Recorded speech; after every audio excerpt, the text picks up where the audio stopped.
Well, President Trump avoids war with Iran by canceling a strike in response to a downed surveillance drone.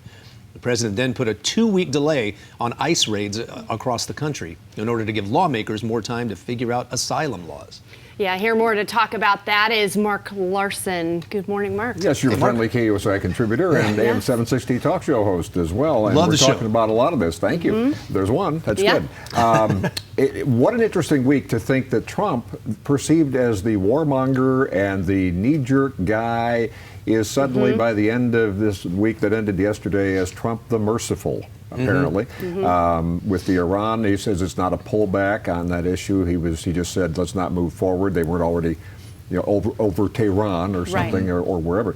And then you have what happened with the deportations that would have been underway now in 10 American cities, including Los Angeles, Houston, maybe here, you would assume here. The wrinkle in California, of course, is Senate Bill 54. That means law enforcement can't play along with whatever the feds are doing, so that's a complicated part of it too. But the bottom line is, he said, okay, Nancy Pelosi called me, which apparently she did the other night, and they talked for 12 minutes, and of course, Pelosi's side would say that he caved.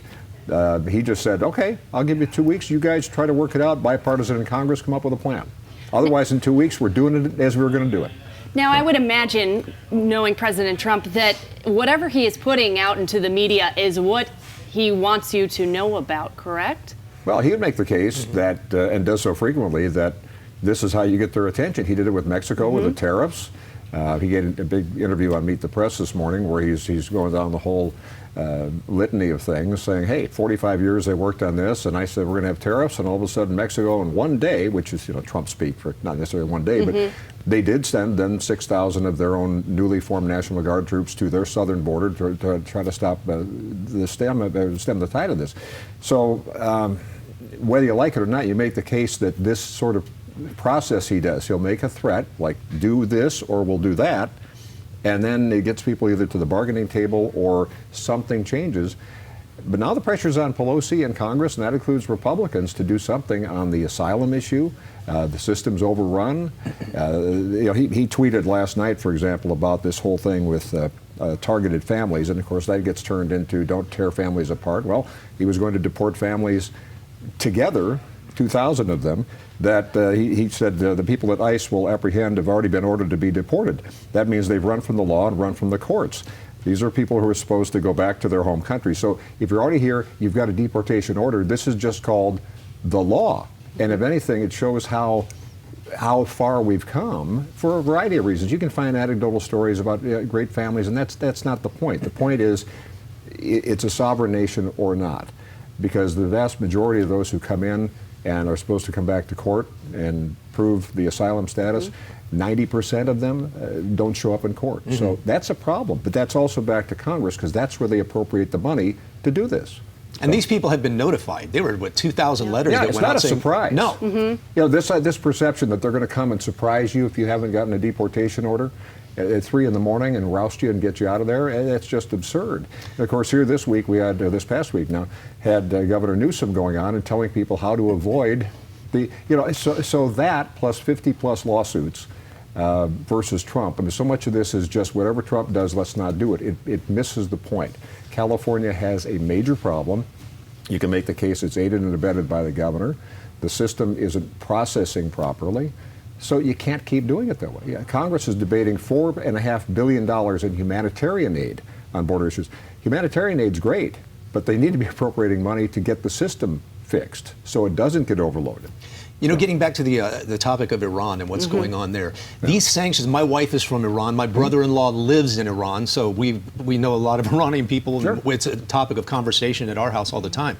But the sanctions really seem to be working, and I'm just wondering if Iran might be ripe for a revolution. Well, again, 40 years later. That started back early on in the Obama administration, the first term, where there was an uprising, and Obama, the case was he could have encouraged with a few strategic tweets of his own at the time to get the revolution moving. He didn't. The facts are the more people are under the mullahs in charge, and things are difficult because of their decisions, the better chance that people rise up. So It's funny to watch on both these issues with Iran and Mexico, how this idea, again, the perception that Trump is just knee-jerk and ready to go at this. If anything, you can make the case he's sticking to what he said. Don't get too involved, knee-jerk involved in entanglements overseas. But there's a point where you say, listen, it affects the entire world. So you can't, if you're not going to play nice in the sandbox, bad actors, then hi, we're over here and we happen to be the most powerful nation on earth. So that, I believe, is what Reagan talked about, peace through strength. Doesn't mean you, and he has advisors who are going, yeah, go in, do a strategic strike and so forth. He didn't want to have a casualty list in Iran of 150. Well, you can make the case that Iran, with their policies in the government, have killed even Americans through supporting proxy wars, Hezbollah, Hamas, and so forth, Iraq. Yeah. Well, And if you look at that Gulf region, I mean, if they start messing with the Straits of Hormuz, we got a big problem. Yeah, I remember General Abizaid, who headed up CENTCOM I was over there in the Middle East with him a couple of times.